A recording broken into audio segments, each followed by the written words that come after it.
നിലപാടിൽ ഉറച്ചു നിൽക്കുകയാണ് നാഷണൽ ടെസ്റ്റിംഗ് ഏജൻസി. പരീക്ഷ തീർത്തും സുതാര്യമായിരുന്നു. പലർക്കും മാർക്ക് പെരുകിയെന്ന ആരോപണം അടിസ്ഥാനരഹിതമാണെന്ന് ഏജൻസി ചെയർപേഴ്സൺ സുബോധ് കുമാർ സിംഗ്. ഹരിയാനയിലെ 6 പരീക്ഷാ കേന്ദ്രങ്ങളിലെ ഉദ്യോഗാർത്ഥികൾക്കാണ് സമയക്രമത്തിലെ അപാകതകൾ കണക്കിലെടുത്ത് ഗ്രേസ് മാർക്ക് നൽകിയത്.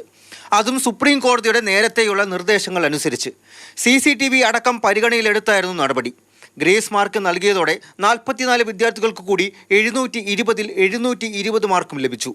1600 വിദ്യാർത്ഥികൾക്ക് ഗ്രേസ് മാർക്ക് നൽകിയതിൽ പാകപ്പിഴയുണ്ടോ എന്ന് മുൻ UPSC ചെയർപേഴ്സന്റെ നേതൃത്വത്തിലുള്ള 4-അംഗ സമിതി പരിശോധിക്കും. After the exam, we declared the result on 4th of June, and the detailed press release was also issued. And after that, there were some concerns of the candidates, and then we again clarified through a press note on 6th June.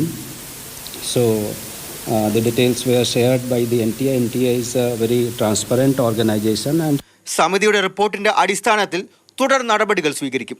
വിദ്യാർത്ഥികളുടെ പരാതികളും സമിതി പരിശോധിക്കും.